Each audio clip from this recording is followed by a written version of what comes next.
Here's a delightful thatched roof. It's at Amesbury, on a particularly noisy corner, close to a bridge which is over a road bridge which crosses the Avon. And the appeal of this thatched roof is that it's been repaired. It's been patched,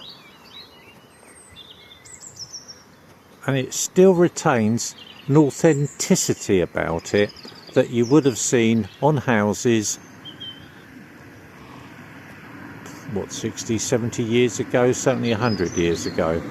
This fashion for making everything immaculate and stripping of any authenticity has in effect ruined beautiful traditional cottages such as this. So I wanted to celebrate authenticity